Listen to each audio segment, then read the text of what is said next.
आणि आजच्या घडीला जर तू म्हणलीस की आज तुम्हाला कोण, तर नक्की मी मुश्रीफ साहेबांचंच नाव घेईन. पहिल्यांदा मी सरपंच झाले, तुला सांगितलं की मी माझ्या कर्तृत्वावर झालेले नाही. मुश्रीफ साहेबांची पहिल्यापासून म्हणजे त्यांच्याबरोबर 13 वर्ष काम करत असताना बंड कुठं करायचा, कधी करायचा हे सुद्धा मी त्यांच्याकडून शिकलेली आहे. स्वार्थासाठी आम्ही फारकत घेतली नाही. त्यांच्या जवळून बाजूला होताना थोडासा भावनिक पण त्रास झाला, कनेक्शन झाले. हा आम्ही काय तिकिटासाठी मुश्रीफ साहेबांच्या जवळ थांबलो नव्हतो किंवा काहीतरी स्वार्थ घ्यायचा म्हणून थांबलो नव्हतो. मला अनेक लोक म्हणतात की एवढं कुठे तुमचं वय झालं होतं की लगेच तुम्ही पक्ष बदलला तर जिल्हा परिषदेच्या तिकिटासाठी.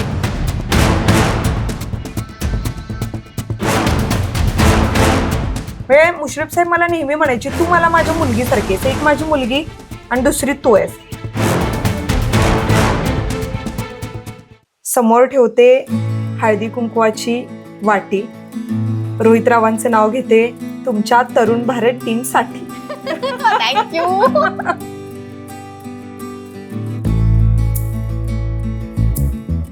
मंडळी, श्रावण महिना सुरू आहे. श्रावण म्हटलं की सण उत्सवाचं, उत्साहाचं आणि सगळ्यात महत्वाचं म्हणजे प्रसन्नतेचं वातावरण. आणि याच प्रसन्न वातावरणात आपण मागच्या वर्षी श्रावण गप्पा म्हणून मालिका चालू केली आणि त्याला तुमचा खूप भरघोस प्रतिसाद मिळाला, भरपूर प्रेम मिळालं आणि त्याच प्रेमाच्या जोरावर आपण यावर्षी सुद्धा सुरू केलेली आहे श्रावण गप्पा सीझन 2. तर मंडळी, आपण यामध्ये कर्तृत्ववान महिलांची गप्पा मारतो. अशा महिला ज्यांनी समाजात आपली एक वेगळी ओळख निर्माण केलेली आहे, वेगळं अस्तित्व निर्माण केलेलं आहे. तर त्यांच्या करिअर संदर्भात तर आपण घेतोच, पण त्याचबरोबर त्यांचं बालपण, माहेरचं प्रेम, सासरची साथ आणि बऱ्याच गोष्टी, याशिवाय त्यांच्या आयुष्यातले विविध पैलू जवळून अगदी जाणून घेण्याचा आपला प्रयत्न असतो. तर आपल्या सीझनच्या पहिल्या पाहुण्या आहेत सौ शीतल रोहित फराकटे मॅडम. नमस्कार मॅडम. नमस्कार. तसं तर मॅडमची थोडक्यात ओळख करून देते मी. मॅडम 2017 साली पहिल्यांदा सरपंच म्हणून त्यांनी सुरुवात केली त्यांच्या करिअरची आणि त्यानंतर राष्ट्रवादी युवती अध्यक्ष, जिल्हाध्यक्ष, जिल्हा परिषदेच्या रणांगणात बलाढ्य राजकीय शक्तीविरोधात दिलेली त्यांची लढत, राजकीय सामाजिक क्षेत्रामध्ये अत्यंत हुशार, अभ्यासू आणि सगळ्यात महत्वाचं म्हणजे धाडसी महिला व्यक्तिमत्व म्हणून सौ शीतल रोहित फराकटे मॅडमची ओळख आहे. तशी तर मॅडम ओळख सांगणं ही एक औपचारिकता झाली, पण अखंड कोल्हापूरला तुम्ही ओळखताय, अगदी जवळून ओळखताय. तर आपल्या या सिरीज मध्ये तुमचं तरुण भारतकडून खूप खूप स्वागत करते. मनापासून धन्यवाद. सगळ्यात पहिल्यांदा तर एवढं भरभरून माझं कौतुक केलंस त्यासाठी आधी धन्यवाद. कौतुकास्पद आहे म्हणूनच कौतुक झालंय. तर श्रावण सुरू आहे, आपण सुरुवातच करूया. श्रावण सुरू आहे, तर काय म्हणतो तुमच्याकडचा श्रावण कसा चालू आहे?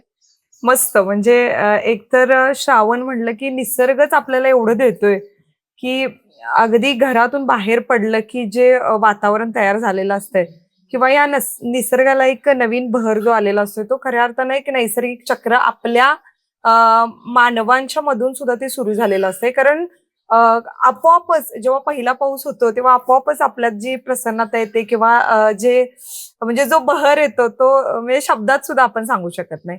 आणि मग आमच्याकडचा गावाकडचा श्रावण म्हणलं की गोडधोड, आणि आपण कोल्हापूरची माणसं आणि ही गोष्ट बाजूला ठेवायची आणि मग मग पुरणपोळ्या असतील, पुरी बासुंदी असेल, गुलाबजाम असतील, या सगळ्यावर ताव मारत असा हा श्रावणाचा आनंद म्हणजे एक महिना असा शाकाहारी, तांबडा पांढरा शिवाय राहण्यासाठी कोल्हापूरसाठी. तर इतकं छान तुम्हाला श्रावण वाटतोय, तर मग श्रावण म्हटलं की पहिल्यांदा आपल्याला बालपण आठवतं. आता राजकीय कारकिर्दीत उतरल्यानंतर कुठेतरी तो एक बालपणाचा किस्सा बाजूला राहतो, तर कुठेतरी आठवणी ताज्या असतात आपल्या. तर कसं होतं बालपण श्रावणातलं की असंच श्रावणातलं बालपण? तर माझं ज्या गावातून मिळालेले ते पण एक छोटस म्हणजे खेडेगावच म्हणावं लागेल आणि फार असं काय वेगळं नाही. म्हणजे जर एखादी बाई एखाद्या मोठ्या सिटीतून जेव्हा गावामध्ये येते लग्न झाल्यानंतर, तेव्हा थोडासा त्या परंपरेत किंवा त्या गोष्टीत थोडासा फरक पडतो. पण तसं माझं काही झालं नाही. जे येतंय तेच तिथं सणवार सगळे साजरे व्हायचे. आणि मग आमच्या घराजवळच माहेरी महादेवाचं मंदिर, त्या मंदिरात म्हणजे असं वाटायचं की सगळी ज्येष्ठ मंडळी किंवा सगळ्या महिला त्या महादेवाला पिंडीवर दूध घालायला जात असताना किंवा दर सोमवारी पांढरं वस्त्र घालून महादेवाला जात असताना एक वेगळं आकर्षण वाटायचं. आणि मग त्यावेळी पण आम्हाला असं वाटायचं की मोठं झाल्यावर आपण पण असं मग पांढऱ्या कलरची साडी घालायची आणि असं महादेवाला प्रत्येक वेळेला जायचं. आणि महादेवाच्या कृपेनेच माझ्या गावात सुद्धा महादेवाचं म्हणजे ग्रामदैवत महादेवाचंच मंदिर आहे. आणि ती एक आठवण नेहमी सातत्याने येत राहते जेव्हा जेव्हा आम्ही दर सोमवारी महादेवाच्या चरणी जात असतो. आणि मग हे गोडधोड, कारण पहिल्यापासूनच मला गोड खायला आवडते, त्यामुळे श्रावण आला की असं वाटायचं हा पहिला बेत तर पुरी बासुंदी असेल, मग त्याच्यापासून सुरुवात असेल. मग श्रावणातला कुठला पदार्थ जास्त आवडतोय तुम्हाला? पुरी बासुंदी तर आवडतेच, पण त्याबरोबर पुरणपोळी खूप आवडते. पुरणपोळी फेवरेट आहे खूप तुमची? हो, मला बनवता पण तशी चांगली येते. आणि आईकडून आजीकडून तो पुरणपोळीचा वारसा म्हणजे आम्ही तर जपत आलोय. आता पुढची पिढी पुढे बघूया मग.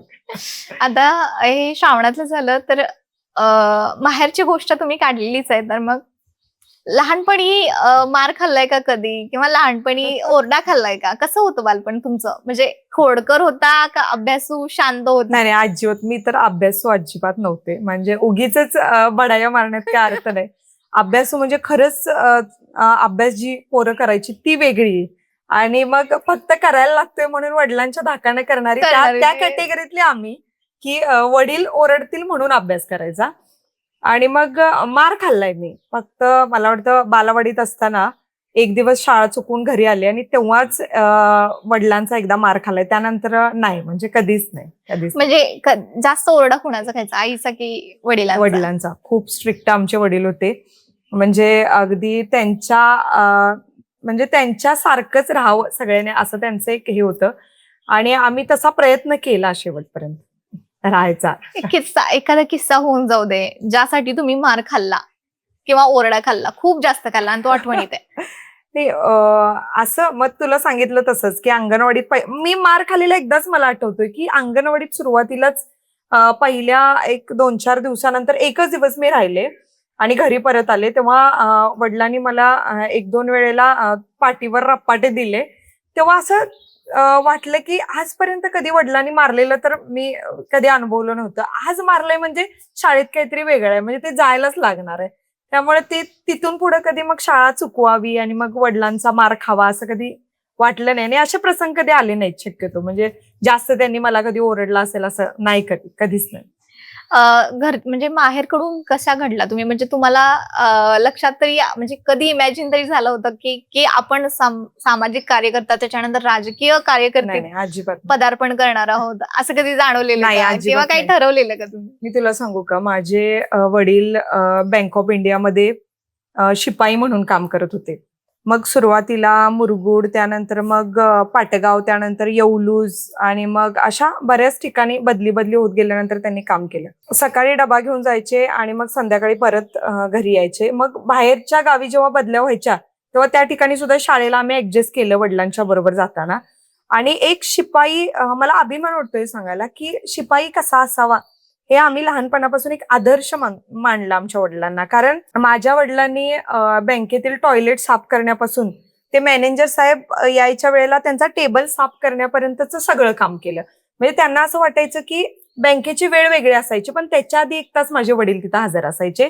जेव्हा बँकेतील लोक किंवा मॅनेजर साहेब येणार आणि त्यांना असं वाटावं की बाबा हा आज चंद्रकांतने सगळं ठीकठाक ठेवलेलं आहे आणि माझ्यावर ते खुश होतील, असं त्यांचं काम होतं. म्हणजे पगारापेक्षा कितीतरी पट्टीने जास्त काम करणारा बाबा मी बघितलाय. म्हणून आजपर्यंत मी सांगते की एक शिपाई कसा असावा हे मी बघितलेलं आहे. म्हणजे कुठल्याही कामाची लाज वाटू देऊ नये ही शिकवण आम्हाला लहानपणापासून आहे. त्यामुळं म्हणजे आजही असं वाटतं की आज असं वाटतंय अनेक लोकांना किती किती मोठे मोठे पगार आहेत, पण काही लोक कामाशी प्रामाणिक असतात, काही नसतात. पण माझ्या बाबाने तेव्हा एवढ्या तुटपुंच्या पगारावर एवढं चांगलं काम करण्याचा कसा प्रयत्न केला असेल हे आजही आठवलं तरी म्हणजे डोळ्यात पाणी येतं मला. खरं म्हणजे तिथूनच असे एक आकार द्यायला चालू झालेलं नक्कीच, तुमच्या नक्कीच. मनाला आणि हो. व्यक्तिमत्वाला. आणि मग माझी आई काय सुरुवातीपासून म्हणजे आम्ही बघतोय तोपर्यंत आमच्या घरी 4-5 जनावरांचा गोठा होता. मग आई सकाळी शेताकडे जायची, येताना मग वैरणीचा भारा तुला पटणार नाही, अगदी एक अर्धा पाऊण तासाच्या अंतरावर डोक्यावर भारा घेऊन माझी आई यायची. आणि सुट्टीचं आम्हाला काहीच वाटायचं नाही. म्हणजे रविवार आला की असं नाही वाटायचं आज रविवार, मग आज आई वडिलांच्या बरोबर असणार.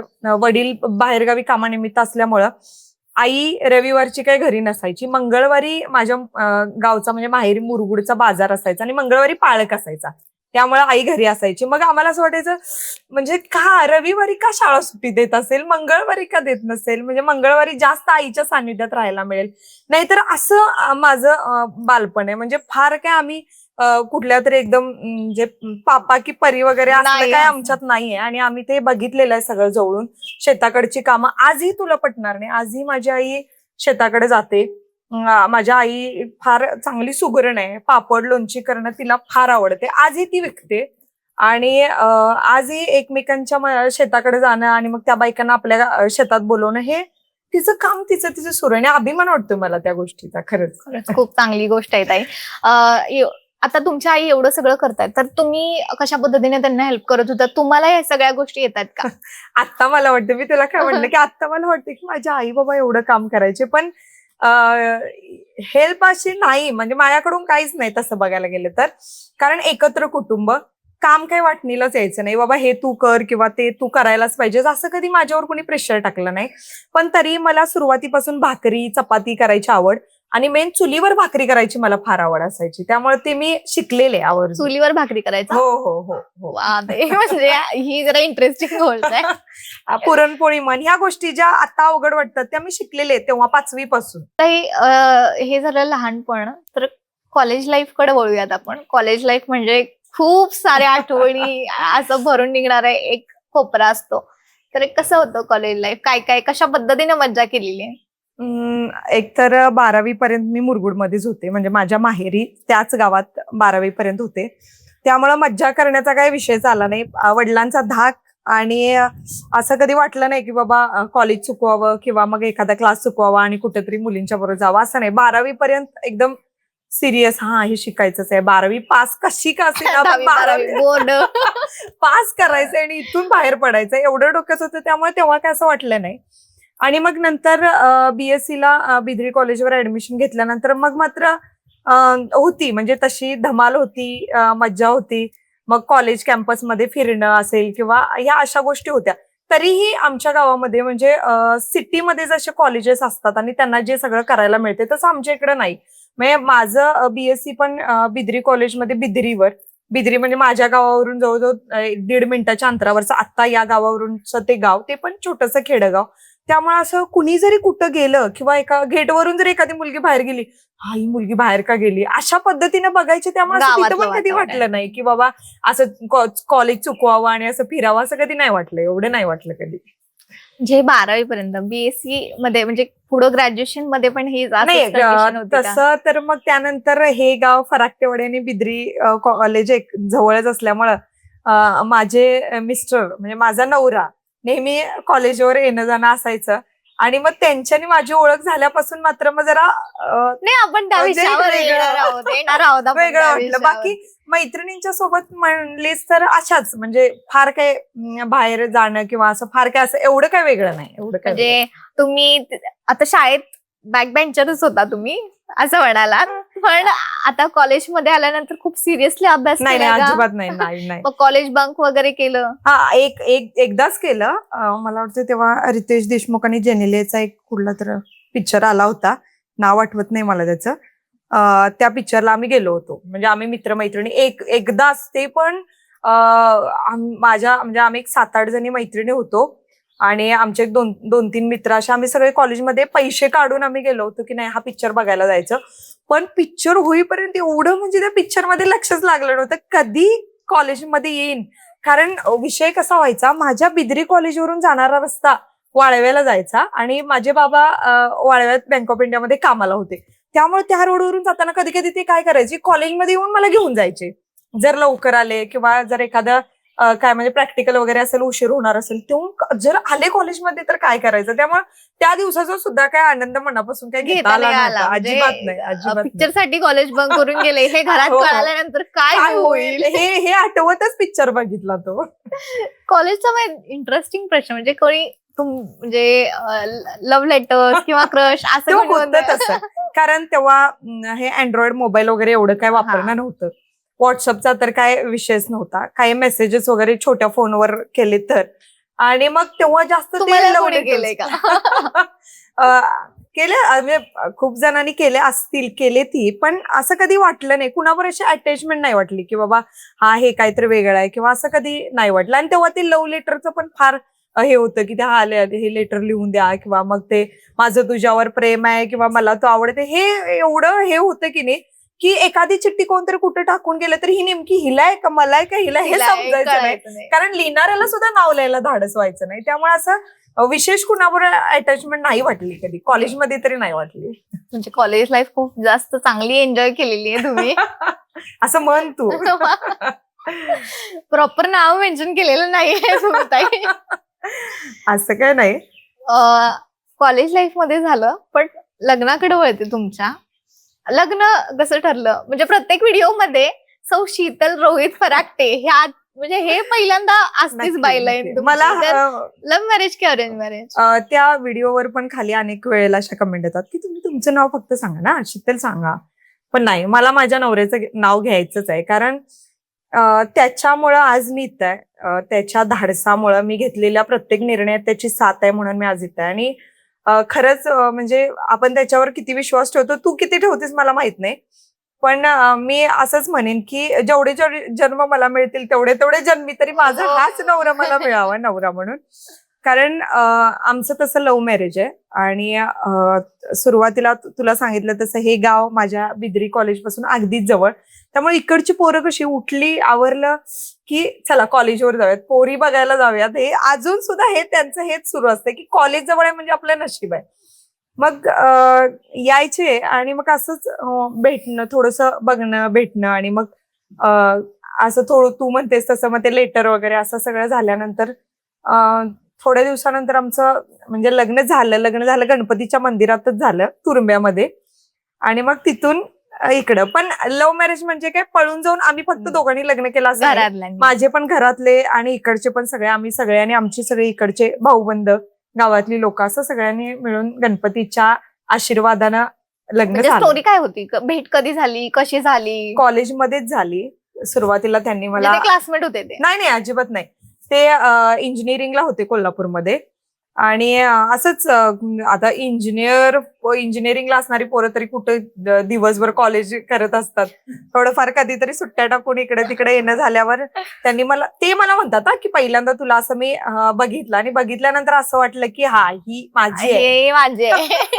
आणि मग मी ट्राय करायला सुरुवात केला. पण मला एक असं वाटतं की ही जी अटॅचमेंट आहे किंवा जे वाटतंय ते कुठना तरी एकाबद्दलच वाटतं आणि तो एक म्हणजे माझा नवराच होता. आणि त्यावेळेच ते जे वाटतं ते आजही अजून ते टिकून राहिले आणि आजही तसंच वाटतं, हे फार अभिमानास्पद आहे. ओके, ठीक आहे. लग्न झालं त्याच्यानंतर फराकटे घराण्याची सून. तसं म्हणायला गेलं तर फराकटे घराणे हे पूर्वीपासूनच म्हणजे राजकीय संदर्भात हो. लागून आहे. तर मग माहेरची शीतल आणि सासरमध्ये आल्यानंतर ना एक राजकीय पाठिंबा असलेला एक सून, तुम्ही घराण्याच्या सून होणार होता. तर तो बदल कसा होता आणि कशा पद्धतीने एक्सेप्ट केला? इथं आल्यानंतर तर मी खरं तुला सांगू, मी कधीही विचार केला नव्हता की राजकारण वगैरे. मी लांबपर्यंत विचार नाही. कारण तुला सांगितलं तसं पाठीमागचं माझं बॅकग्राऊंड अजिबात काही राजकारणाचा त्याला लवलेश नाही. पण मला भाषण करायची आवड होती लहान असल्यापासून. स्टेज डेअरिंग होतं. मला डान्सची सुद्धा खूप आवड होती. मी खूप डान्स पण केलेले आहेत, भाषण केलेलं आहे.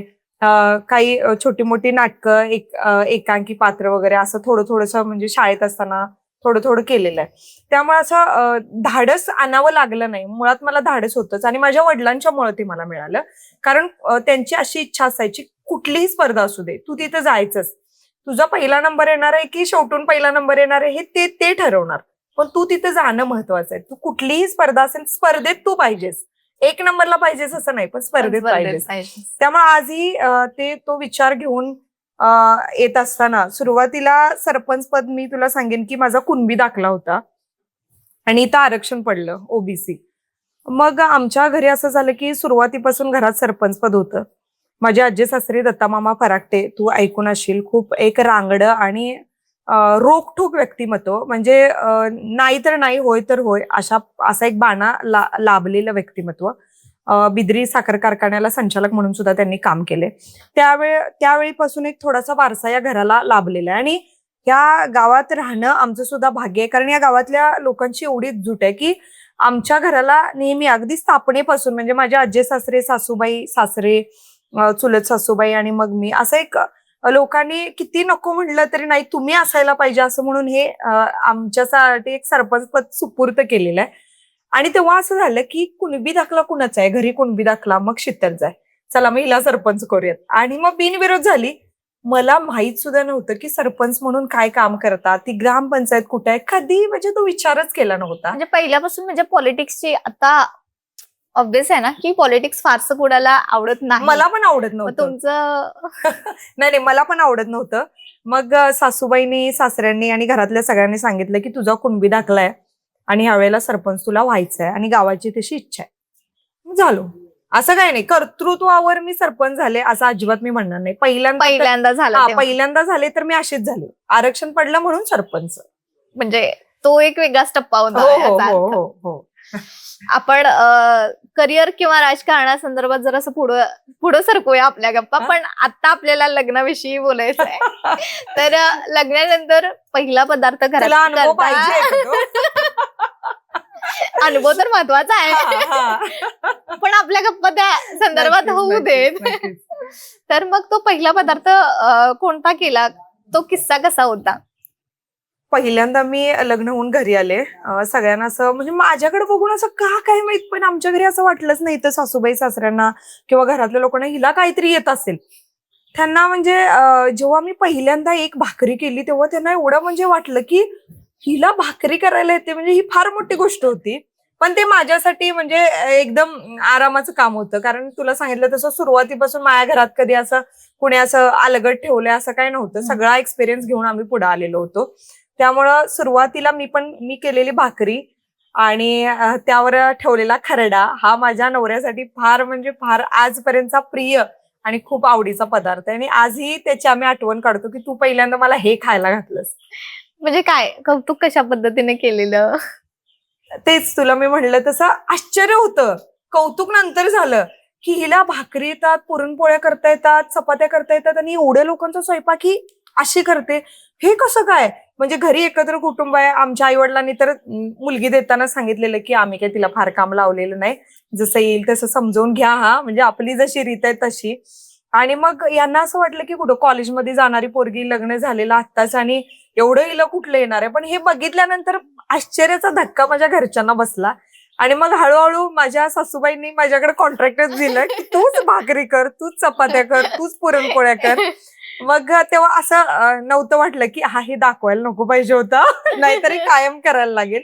पण करून घालायची मला आवड आहे पहिल्यापासून. म्हणजे जे पिढ्यानपिढ्या आतापर्यंत चालत आले हो, ते हो. तुमच्यासोबत हो, सुद्धा. हो. नक्की नक्की. आणि मला खूप आवड आहे, खूप आवड आहे, म्हणजे स्वयंपाकाची आवड. खूप आवड आहे. आता माहेरचा जसा श्रावण होता तसा सासरी कशा पद्धतीने श्रावण होता किंवा आता आहे? कोणकोणते सण समारंभ साजरे केले आणि विशेष पदार्थ कोणकोणते तिथले? इथले पदार्थ तर म्हणजे माझं माहेर आणि सासर काही लांबच नाहीये, 2-3 मिनिटाच्या अंतरावरच आहे. म्हणजे मध्ये आदमापूरचा बाळूमामा आणि इकडं फराकटेवाडी आणि तिकडं मुरगुड, त्यामुळे फार काय अंतर नाहीये. अंतर नाही. जसं तिथं तसं सगळ्या इतर रीती रिवाजी सगळं तसंच. मग शुक्रवारची महालक्ष्मीची अंबाबाईची पूजा असेल किंवा त्या दिवशी काहीतरी गोडधोड असेल, महादेवाचं मंदिर असल्यामुळे महादेवाची एक पहिल्यापासूनच एक म्हणजे वेगळी हे आहे, त्याच्याबद्दल एक श्रद्धा आहे. त्यामुळे ती सुद्धा इथे येऊन जपण्याचा प्रयत्न केला आणि त्या निमित्तानं मग सोमवारी काहीतरी नवीन करायचंय. आणि मग सोमवार आला की सोमवारी दिवसभर आपला उपवास असतो आणि संध्याकाळी मग काय करायचंय दिवसभरची ती तयारी. आणि जसं तिथं होतं तसंच इकडे सगळं, मग पुरणपोळ्या असतील, पुरी बासुंदी असेल, मोदक असतील किंवा मग आपले उकडीचे कानुले असतील, हे सगळं. नागपंचमी त्याच्यातच येते, नागपंचमीचे धपाटे असतील, पेडणुळे असतील, असं सगळं सगळं आणि सगळं मला येतं. येतं आणि सगळं करता आवडीनं खाता पण येतं, करता आवडीनं. पण येतं. हो, आवडीनं करता येतं. आता बिद्रीच्या लोकांशी तुम्ही जास्त घट्ट म्हणजे तुमचं घट्ट नातं जोडलं गेलेलं आहे, तर तो प्रवास कसा ठरला आतापर्यंत? म्हणजे जिल्हा परिषदेच्या निवडणुकीमध्ये शीतल फराक त्या अखंड जिल्ह्याला जिल्ह्याला कळाल्या, ओळखल्या जाऊ लागल्या. तर त्याचा प्रवास कसा होता? राजकीय कारकिर्दीचा प्रवास म्हणजे तुम्ही पहिल्यांदा स्वतःहून सरपंच म्हणताय हो. की तो किस्सा एक वेगळाच होता. पण त्याच्यानंतरचा प्रवास कसा झाला? त्याच्यानंतर पहिल्यांदा मी सरपंच झाले. तुला सांगितलं की मी माझ्या कर्तृत्वावर झालेले नाही. पिढ्यानपिढ्या आले म्हणून मी ते घेतलं आणि त्यात ओबीसी दाखला होता म्हणून.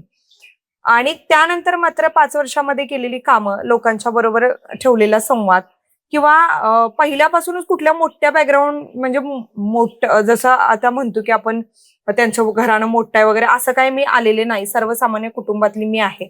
त्यामुळं इथल्या सर्वसामान्य लोकांच्या बरोबर जोडायला मला फार वेळ लागला नाही. आमचे जसे प्रश्न तसेच त्यांचे. जसं माहेरी सगळं शिकलेलं होतं तसं समोर बघायला मिळायचं.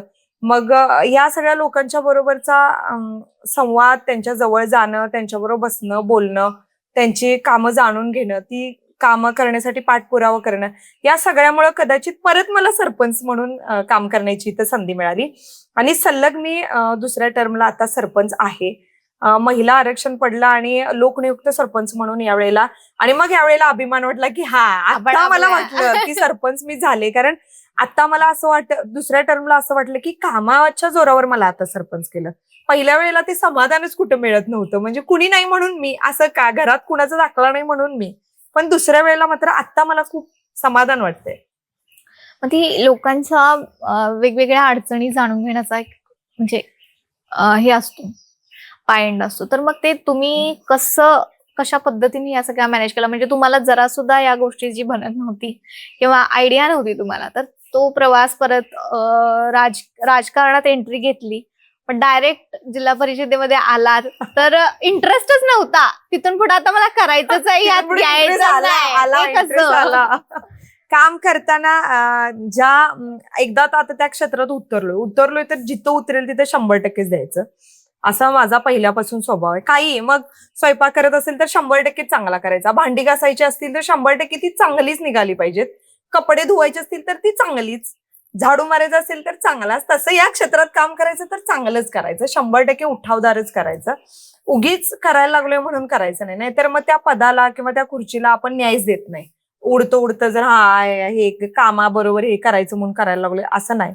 करायचं तर 100% या हेतूनेच हे काम करत असताना जिल्हा परिषद निवडणूक लढण्याची संधी मिळाली. खरं तुला सांगू का, माझ्या गावाचे भाग्य आहे. म्हणजे मला सांगताना अभिमान वाटतोय आणि खरंच एक असा भावनिक क्षण की माझ्या गावाला मी सांगितलं की आता आपण राष्ट्रवादीत नाही आहोत. आदल्या दिवशी होतो आणि दुसऱ्या दिवशी असं सांगितलं की आज आपण राष्ट्रवादीत नाही आहोत, आज आपण शिवसेनेत आहोत आणि शिवसेनेतून आपल्याला उमेदवारी मिळालेली आहे.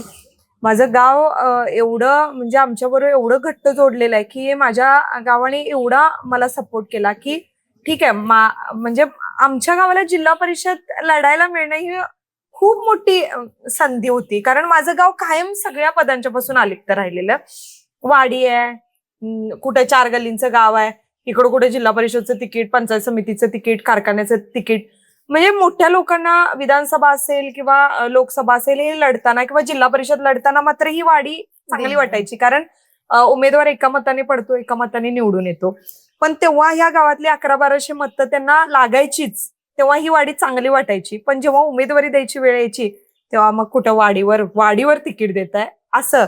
आणि मग आमच्या गावातल्या लोकांचा त्याच्यातून हळूहळू इंटरेस्ट जायला लागला होता. आणि जेव्हा जिल्हा परिषदेची उमेदवारी मिळाली तेव्हा खरंच सांगायला आनंद वाटतोय की बाहेरच्या गावातील लोकांनी आश्चर्य केलं की प्रचार करावा तर फराकटेवाडीतल्या लोकांनी.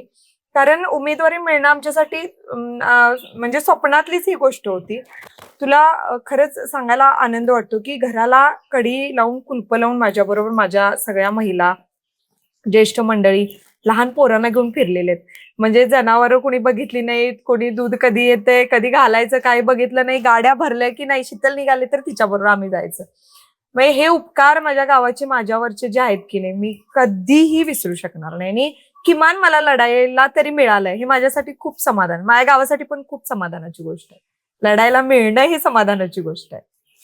खरंच खूप चांगली गोष्ट आहे, कारण अचानक ह्या सगळ्या गोष्टी दुसऱ्या दिवशीपासून एका रात्रीत बदलणार आहेत, हे एक्सेप्ट करणं आणि दुसऱ्याला एक्सेप्ट करायला लावणं ही खरंच खूप अवघड अवघड नक्कीच गोष्ट आहे. खूप अवघड गोष्ट आहे. पण राजकीय म्हणजे राजकारणातला तुमचा आयडॉल कोण आहे? खरं तर सगळ्यात पहिल्यांदा मी नाव घेईन छत्रपती शिवाजी महाराजांचं. कारण महाराजांनी आजपर्यंत बघायला गेलं तर महाराज हे राजकारणातले धुरंधर होते. त्यांची अनेक पुस्तकं वाचत असताना, अनेक गोष्टी वाचत असताना लक्षात येतं की महाराजांनी जेव्हा लढायचं तेव्हा लढायचं, काही वेळेला तह करण्याची भूमिका आली तर तह करायचा. अशा पद्धतीनं भूमिका घेत आजपर्यंत ह्या जे महाराष्ट्राला वैभव लाभलेलं आहे महाराजांच्या या सर्व किल्ल्यांचं किंवा ज्या स्वराज्यात आपण नांदतो, हे फक्त मवाळपणाने केलेलं काम नाही. जिथं स्ट्रिक्ट व्हायचं तिथं स्ट्रिक्ट. आणि महाराजांच्याकडे असणारी महामंत्रिमंडळाची जी स्थापना तेव्हा त्यांनी डोकं चालवून केली आणि त्याच्या अनुषंगानं 12 बलुतेदार, 18 पगड जाती जमातीच्या लोकांना एकत्र घेऊन ही केलेली स्थापना. आणि हे सगळं बघत असताना, पुस्तकं वाचताना खरंच महाराजांची किती राजनीती, किती धुरंधर होते हे बघायला मिळतं. आणि आजच्या घडीला जर तू म्हणलीस की आज तुम्हाला कोण, तर नक्की मी मुश्रीफ साहेबांचंच नाव घेईन. कारण गेली 13 वर्ष मुश्रीफ साहेबांच्या बरोबर काम करत असताना त्यांचे राजकारणातले बारकावे मी जवळून बघितलेले आहेत आणि कदाचित या बारकाव्यांचा येणाऱ्या काळात मला उपयोग होईल 100%. आता मुश्रीफ साहेबांचं नाव निघालेलंच आहे, तर तुमचे आणि त्यांचे अगदी घट्ट संबंध असावेत. तर एखादे किस्से तुमच्यासोबत त्यांनी म्हणजे तुम्ही जवळून बघितले त्यांना, तर त्यांचं काम तुमच्यासाठी कसं आहे, कशा पद्धतीने ते आहे सगळं? पहिल्यांदा तर माझ्यासाठी म्हणण्यापेक्षा समाजासाठी त्यांचं काम 100% चांगलंच आहे. काही त्यांच्या स्वभावातल्या गोष्टी ला जर बगल दिली तर अगदी सकाळी 5 वाजल्यापासून लोकांच्या सेवेत राहणारं हे एक नेतृत्व आहे. कुठलीही जात जमात न बघता काम करणारं हे एक नेतृत्व आहे. आणि अशा काही त्यांच्याकडे गोष्टी आहेत की ज्या घेण्यासारख्या आहेत. कारण कधी आजारी असेल किंवा काही असेल, घरातला कार्यक्रम असेल, तर तो बाजूला ठेवून त्यांनी समाजकारणला पहिलं प्राधान्य दिलेलं आहे. आणि अशा काही छोट्या मोठ्या गोष्टी त्यांच्याकडे आहेत ज्या घेण्यासारख्याच आहेत 100%, काही सोडल्या तर. पण ज्या चांगल्या आहेत त्या 100% मी घेणारच आहे. आणि तू म्हणालीस तसं की मुश्रीफ साहेबांची पहिल्यापासून म्हणजे त्यांच्याबरोबर 13 वर्ष काम करत असताना बंड कुठं करायचा, कधी करायचा हे सुद्धा मी त्यांच्याकडून शिकलेले आहे. त्यामुळे त्यांच्या शिकवणीवर आज तो मला धाडसी निर्णय कुणाच्या शिकवणीवर घेता आला तर तो मुश्रीफ साहेबांच्या घेता आला. फक्त कुणाच्या पाठीत खंजीर खुपसला जाऊ नये किंवा कुणाला फसवलं जाऊ नये याची थोडीशी काळजी मी घेईन येणाऱ्या काळात. आणि मग ते सोडलं तर बाकी सगळे गुण मुश्रीफ साहेबांचे घेण्यासारखेच आहेत. आणि जसं तू म्हणलीस की त्यांच्याबरोबर तुमचे कसे घट्ट रिलेशन होते, अगदीच म्हणजे साहेबांच्या घरातील सगळी, त्यांचं कुटुंब असेल किंवा मुश्रीफ साहेब स्वतः असतील, यांच्याबरोबर अतिशय जवळचं म्हणजे त्यांच्या किचनमध्ये जाऊन त्यांचे केलेले पदार्थांची चव बघण्यापर्यंत माझं त्यांचं रिलेशन, मग तू ओळखू शकशील की किती आमचं चांगलं रिलेशन होतं. आणि याच्यातून मग असं नंतर वाटलं की उगीच एवढं सगळं रिलेशन म्हणजे आपण मेंटेन ठेवलं किंवा का असं घडलं. कारण त्यांच्यापासून फारकत घेताना याच गोष्टीचा त्रास झाला. स्वार्थासाठी आम्ही फारकत घेतली नाही, त्यांच्या जवळून बाजूला होताना थोडासा भावनिक पण त्रास झाला, कनेक्शन झाले. हा आम्ही काय तिकिटासाठी मुश्रीफ साहेबांच्या जवळ थांबलो नव्हतो किंवा काहीतरी स्वार्थ घ्यायचा म्हणून थांबलो नव्हतो.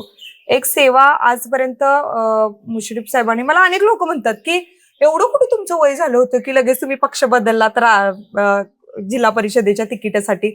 मी माझं बोलतच नाही, कारण माझी ही 3री पिढी आहे की जी आजपर्यंत सगळ्या पदांच्या पासून वंचित राहिली. आणि त्यांच्याकडे थोडं मागं बघितलं तर असं वाटलं की नाही, आता इथं काय होऊ शकत नाही. म्हणजे ते ऍट द टाइमिंग म्हणजे त्या टू द मुमेंटला असं समजलं तुम्हाला की आता आपल्याला हे जमणार नाहीये इथं राहणं, हे इमोशनल कनेक्शन ठेवायचं नाहीये. तो मुमेंट कसा होता, म्हणजे कळालं की तुम्हाला आता तिकीट मिळणार नाहीये इतकं कष्ट घेऊन? नाही, मला अजूनही तेच म्हणायचंय, तिकीट मिळालं नाही म्हणून मी राष्ट्रवादी सोडली नाही किंवा मुश्रीफ साहेबांना सोडलं नाही. तुला मी मगाशी म्हणलं तसं त्यांच्याबरोबर इमोशनली आम्ही कनेक्ट होतो.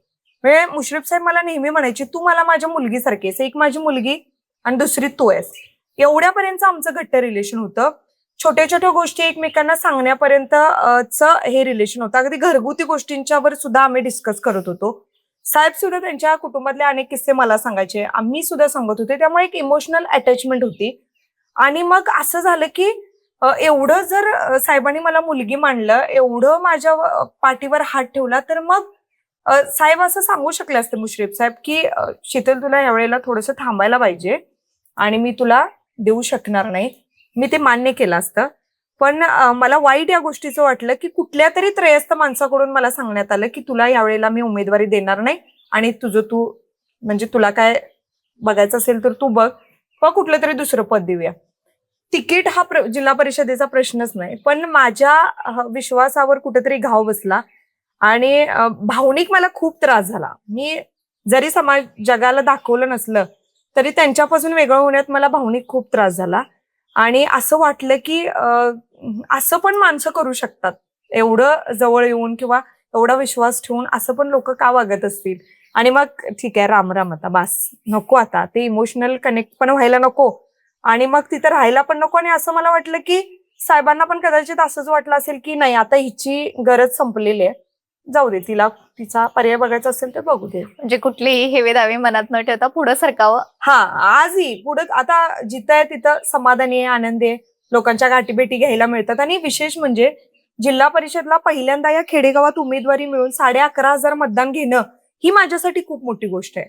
म्हणजे जिंकल्यावर जेवढा आनंद होईल तेवढा मला हारल्यावर सुद्धा आनंद झाला, ही सगळी मताधिक्य बघून. आणि मला वाटलं की नाही, मी करू शकते. म्हणजे तुम्ही उभं राहिला ह्यातच खूप उभं राहिले यात समाधान आहेच, पण हे जे मताधिक्य मी बघितलं मला मिळालेलं त्यात मी खूप समाधान आहे. आणि तेवढ्या आणि त्याहीपेक्षा जास्त लोक अजून मिळवायचे आहेत. आणि या जिथं मी आज उभे या व्यासपीठावर किंवा या ठिकाणी मला तसा वाव आहे लोक मिळवण्यासाठी, आणि मिळवेल नक्की. नाही, इथपर्यंत तुमचं कष्ट आणि बऱ्याच गोष्टी आहेत. तर आता तुम्ही संसार आणि राजकारण ह्यात धावपळ जी असते ती कशी बॅलन्स करता, आणि यासाठी राजकारणात पहिल्यांदा पाय ठेवला तर ती पहिल्या सुरुवातीला कोणत्या प्रकारची आव्हानं येत होती, अजून सुद्धा काही आव्हान आहे, तर त्याला कसं तोंड देत आहे? तुला सांगू का, मी पहिले तर ही गोष्ट आहे की ज्या बाईचा नवरा राजकारणात असतो किंवा जिला मोठं बॅकग्राऊंड मिळालेलं असतं त्या बाईला शक्यतो ट्रोल केलं जात नाही. मी सुरुवातीपासून ही गोष्ट बघते. त्या बाईला फार वाईट कोणी बोलत नाही, कारण तिच्या नवऱ्यानंच ते सगळं व्यासपीठ तयार केलेलं असतं. तिला फक्त तिथे जाऊन माईक घेऊन बोलायचं. तसं जी सुरुवातीपासून शून्यातून जी बाई या राजकारणात काम करू इच्छित असते तिला व्यासपीठ पण स्वतःलाच तयार करायचं असतं आणि तिथं मग जाऊन बोलायचं पण स्वतःच असतं. आणि माणसं कमवायला पण सुरुवातीपासून माणसं कमवावी लागतात. तसं ज्यांचं बॅकग्राऊंड आहे, ते ज्या बॅकग्राऊंड मधून ते आलेले असतात राजकीय, त्यांना ते फार कष्ट घ्यावे लागत नाहीत. त्यामुळं काहींना असं वाटतं की ही आली राजकारणात, मग हिला काय एवढं ज्ञान आहे किंवा काय करायचं आहे. मग काही जण असं म्हणतात की हे सगळं करण्यापेक्षा बाई घर सांभाळ, हे सगळं करण्यापेक्षा ते कर, कारण त्यांना असं वाटतं की इथं वाव मिळालाय, इथं फक्त ही बाईच दिसते, हिचा नवरा दिसत नाही, ही बाईच काम करताना दिसते, मग आपण काही बोलू शकतो. त्यामुळे ही एक गोष्ट एवढी अडचणीची आहे की का, म्हणजे जर एखादी मुलगी उठून इंजिनियर होऊ शकते, उठून वैमानिक होऊ शकते, अनेक मोठ्या मोठ्या अधिकारी होऊ शकतात, तर मग एखादी चांगली राजकारणी का होऊ शकत नाही? सर्वसामान्य घरातल्या मुली जर इथपर्यंत पोहोचू शकत असतील तर सर्वसामान्य घरातली बाई का चांगल्या टप्प्यापर्यंत पोहोचू शकत नाही? आणि वाईट या गोष्टीचं वाटतं की सर्वसामान्यच काही लोक असतात की ज्यात त्यांना हे नको असतं का. म्हणजे मी विचारच करते त्या गोष्टीचा. उलट सगळ्यांनी एकत्र आलं पाहिजे आणि ही सगळी जी व्यवस्था सुरू आहे ही मोडीत काढत, म्हणजे ही जी व्यवस्था आहे की बाबा मी झालो की माझा मुलगा, मग झाला की ते, मग माझी सून, माझी बहीण, माझा भाऊ, म्हणजे इथं मी, मग तिथं तो, मग तिथं सगळी सेटल करून ठेवलेली असतात राजकारण्यांनी. आपल्या घरातल्या सगळ्यांना सेटल करून ठेवले. इकडून इन्कम बंद झाला तरी इकडून सुरू, तिकडून बंद. पण मग सर्वसामान्य माणसाने एका पदासाठी सुद्धा स्वप्न बघायची नाहीत का, हा प्रश्न कुठेतरी पडतो. आणि याला सगळ्यांनी मिळून ही गोष्ट उचलून धरली पाहिजे सर्वसामान्य लोकांनी. नाहीतर तुम्ही मग यातच, तुम्ही मग झेंडा घ्यायचा, पाठीमागं फिरायचं. हा, कार्यकर्ता म्हणूनच तुम्हाला तेवढंच बघितलं जाईल. सर्वसामान्य लोकांची मानसिकता म्हणजे राजकारण आपल्यापासून थोडंसं लांबच राहूया आपण, अशी पण आहे. तर मग नवीन पिढीला किंवा तरुण पिढीला यात येण्यासाठी तुम्ही काय सांगू इच्छिता? माझं तर म्हणणं आहे की जसं इतर क्षेत्र मगाशी तुला सांगितलं तसं हे राजकारण एक क्षेत्र आहे. ह्याच्यात प्रत्येक तरुणीनं आलंच पाहिजे. कारण हा देश, हा महाराष्ट्र त्याच्याही आधी आपला जिल्हा, आपला तालुका आणि आपलं गाव आपण कुणाच्या तरी स्वाधीन करत असतोय. त्या नेतृत्वावर जबाबदारीनं आपण आपल्या विश्वासानं ते देत असतोय. तो त्याचं काय करतोय हे बघण्या इतपत तरी राजकारणातलं ज्ञान आपल्या सगळ्यांना असायलाच पाहिजे 100%. आणि का असं कुठंही लिहून ठेवलेलं नाही की बाबा सर्वसामान्य माणसानं राजकारण करायचं नाही किंवा त्याच्यात एखाद्या उच्च पदावर काम करायचं नाही, असं कुठेही लिहून ठेवलेलं नाही. त्यामुळं अगदी गरीबातल्या गरीबाच्या पोरग्याला सुद्धा मंत्री व्हायचा अधिकार आहे, आमदार खासदार व्हायचा अधिकार आहे, मुख्यमंत्री व्हायचा अधिकार आहे. तुम्हीच का ठरवताय की नाही आपण बाबा त्यात नाही, आपण ती राजकारणाची पायरी चढायची नाही. हा, पण मात्र एखादा मंत्री किंवा आमदार खासदार व्यासपीठावर भाषण करत असताना आपण मात्र टाळ्या टाळ्या वाजवायला, मग तू मागे बडो हम तुम्हारे साथ है, एवढ्या पुरतच मर्यादित आपल्याला राहायचं नाहीये. त्यामुळे इतर क्षेत्राप्रमाणे राजकारण सुद्धा क्षेत्र आहे, करून बघूयात की, सुरुवात करून बघूयात. म्हणून मी म्हणते की मी सुरुवात केलेली आहे. किती कुणी काही बोललं तरी मला हे करायचंय आणि मी ठरवून ठेवलेले की मला काय करायचंय. त्यामुळे कदाचित असं होईल की हा, ही एवढ्या छोट्या घरातली बाई किंवा छोट्या गावातली बाई जर इथपर्यंत जाऊ शकते तर नक्की मी पण जाऊ शकेन, असं तुझ्यासारख्या एखाद्या मुलीला भविष्यात वाटेल, यासाठी हा माझा प्रवास आहे. नक्कीच तुमचा प्रवास ताई अगदीच प्रेरणादायी, आणि जे तुम्ही मार्गदर्शन केलं म्हणजे तुमची सांगितला संदेश, तर तो खरंच अत्यंत महत्वाचा आहे. आपण जरा श्रावणाकडे येऊयात, कारण आपला श्रावण गप्पा आहे. आता नक्कीच. श्रावण गप्पा आहेत तर मग ऑब्विस आहे की आपले सण आले तर एखादा मंगळागौर सगळ्यात जास्त स्पेशल आहे त्याच्यात. हा, हा. तर एखादं मंगळागौरीचं गाणं आमच्या समोर सादर कराल का? नाही, एवढं काय मला म्हणजे मी नाही कधी त्याच्यात एवढं असं हे घेतलं नाही हिरिरीने. मला आवडते ते सगळं करायला, पण गाणं पाठ वगैरे मी काही केलं नाही. मला खूप तो अडचणीत आणू नको. ठीक आहे, मंगळागौरीच राहू दे. दुसरं एखादं गाणं तुम्हाला जे आवडते ते. तर काय आता तुला काय सांगू, कुठलं गाणं आवडते मला? एखादं मराठी गाणं तुम्ही गाऊ शकता. मराठी गाणं नाही, मी एखादी ओळख म्हणू शकते. हा म्हणा ना, एखादी ओळ चालेल. मोगरा फुलला, मोगरा फुलला, फुले वेचिता बहरू कळीयासी आला, मोगरा फुलला, मोगरा फुलला. आता म्हणजे मी गाण्याचा अपमान केला नाही, आधी मी सांगते. जसं मला येईल तसं मी गायिका नाही. खूप मस्त सुंदर राहिले तुम्ही. मधुर आवाज आहे नाही, तुमचा. असं नाही, खरंच तू सांगते. खोटं कौतुक करू नको खोटे नाही please. करत आहे, खरंच करते. तसं असेल तर लोक कमेंट मध्ये सांगतील, तुमचेच नक्की नाही, प्रेक्षक. सांगतीलच सांगतील, 100% सांगतील. ताई तुम्ही परत गाणं म्हणू नका, हे सांगतील. नाही नाही, हे तुम्ही नका ठरवू. आता एवढं झालेलंच आहे तर एखादा उखाणा होऊन जाऊ दे. उखाणा म्हणजे लग्नात कधी घ्यायचा तसा प्रसंग आला नाही. छोटासाच घेते, म्हणजे नेहमीच घेत असते तो घेते. समोर ठेवते हळदी कुंकवाची वाटी, रोहितरावांचे नाव घेते तुमच्या तरुण भारत टीम साठी. थँक्यू. थँक्यू ताई. आता टर्न आहे आपला रॅपिड फायरची. तर गेम आहे छोटासा. मी एखादं म्हणजे एक प्रश्न विचारणार, त्याचा तुम्ही न विचार करता उत्तर द्यायचंय, न अडखळता. पहिल्यांदा डोक्यात जे येईल ते सांगायचं आहे. शीतलताईंना वेळ मिळाला की सर्वात जास्त काय करायला आवडतं? सर्वात जास्त आता जसं बेसूर गाणं गायला तशी गाणी गायला आवडतात, गाणी- पण रूम मध्ये. Bathroom singer. Room singer. Room singer. बाहेरची सगळ्यात जास्त आठवण येते तेव्हा एका झटक्यात काय वाटतं मनात? फोन करावा वाटतो आणि करते. आता तर ते तंत्रज्ञानाचं युग आहे, त्यामुळे लगेच व्हिडिओ कॉल करायचा, आईला बघायचं. आणि वडील नसल्यामुळे तर आई वडील सगळं एकच असल्यामुळे तिच्याकडे बघायचं आणि मग समाधान मानायचं. आयुष्यातला सगळ्यात मोठा पाठीराखा कोण? आयुष्यातला सगळ्यात मोठा पाठीराखा माझा नवरा. नवराच. नवराच. नवराच. खुश होणार आहेत इंटरव्ह्यू बघून तिले.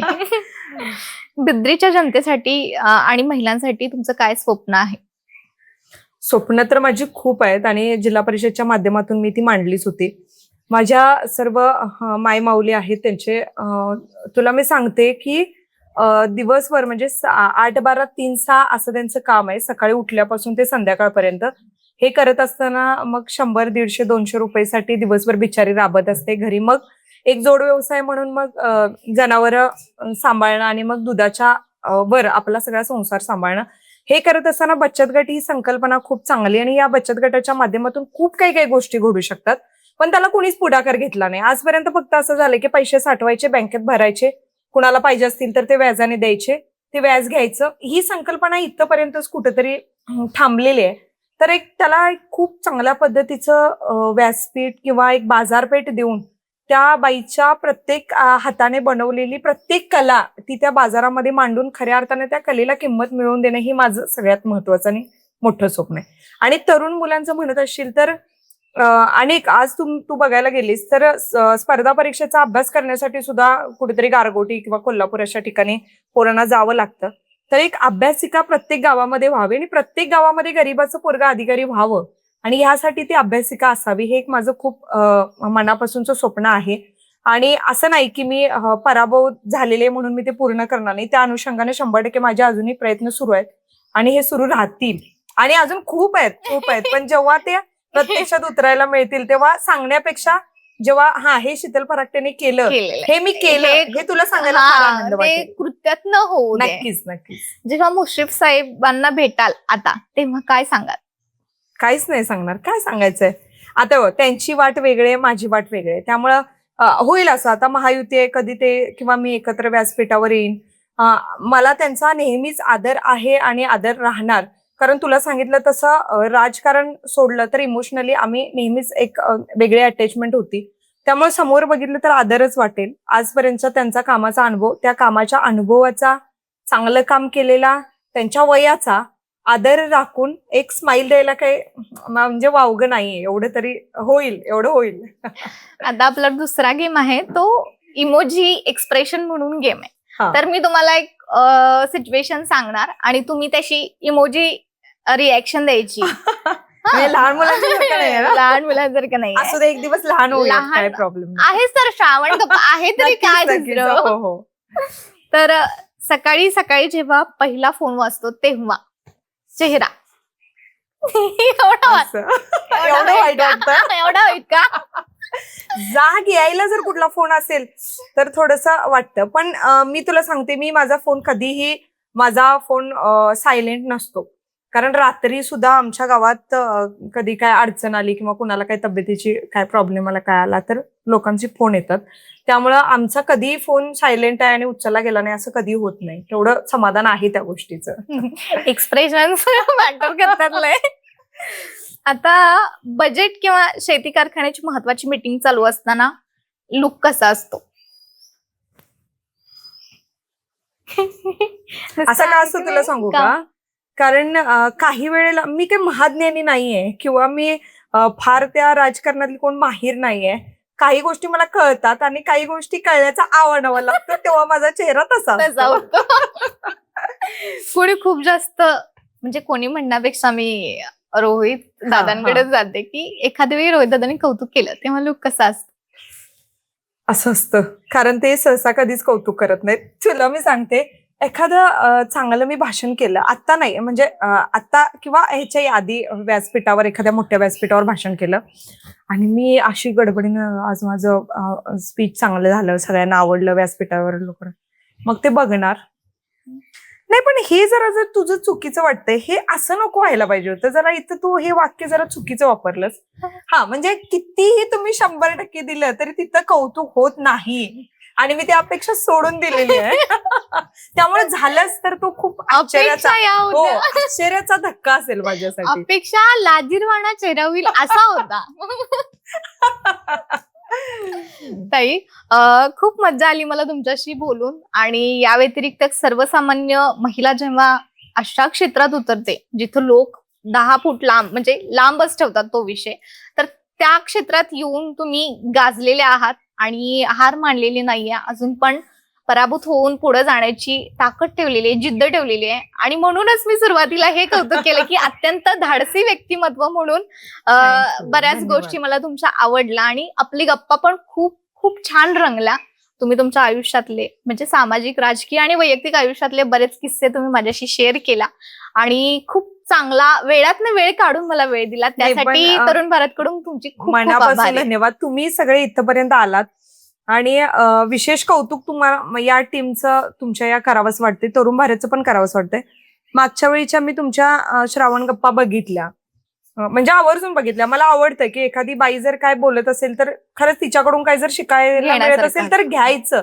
तो भले विरोधक असू देत, पण तो बोलत असताना आपण ऐकायचं, कारण कुठं आपल्याला काय ज्ञान मिळेल सांगता येत सांगता नाही. येत नाही. आणि मी सगळं बघितलं. मागच्या वेळी पण तुम्ही अतिशय चांगल्या पद्धतीने त्या महिलांना प्रेझेंट करण्याचा, किंवा त्यांनी सुद्धा स्वतःला अगदी म्हणजे दिलखुलास तुमच्या बरोबर गप्पा मारल्या. पण ह्या टर्मला, किंवा तुम्ही सीझन 2 असं म्हणालात, ह्या सीझन 2 ला तुम्ही इथून फराकटेवाडीतून सुरुवात केली. हो. एका 1100-1200 मतदान संघाच्या या छोट्याशा गावातून आणि एका छोट्याशा सरपंचची मुलाखत घेऊन तुम्ही या सीझन 2 ला सुरुवात केली. खरंच तुमचं मी मनापासून आभार व्यक्त करते आणि तुमच्या टीमचा आभार व्यक्त करते की सर्वसामान्य कुटुंबातल्या बाईचं इतकं कौतुक करत असताना तिला या तुमच्या मीडियाच्या माध्यमातून तुम्ही प्रेझेंट करत असताना हे तुमचं, तुमच्या टीमचं आणि तरुण भारतचं खूप कौतुक आहे, खूप कौतुक. आणि हे काम तुमचं असंच सातत्याने सुरू राहू दे. Thank you so much. थँक्यू. तुझ्याशी पण बोलून खूप छान वाटलं. तुम्हाला सुद्धा भविष्यातील तुमच्या भावी वाटचालीसाठी तरुण भारतकडून खूप साऱ्या मनापासून शुभेच्छा. धन्यवाद, खूप धन्यवाद. मंडळी, आपल्या श्रावण गप्पांचं आज पहिलं पुष्प गुंफलेलं आहे आपण. तर तुम्हाला हा एपिसोड कसा वाटलाय आणि ताईंच्या राजकीय वाटचालीबद्दल तुम्हाला काय वाटतं हे मला कमेंट करून नक्की सांगा. आणि अशाच इंटरेस्टिंग व्हिडिओसाठी आपल्या तरुण भारतला फॉलो करायला विसरू नका.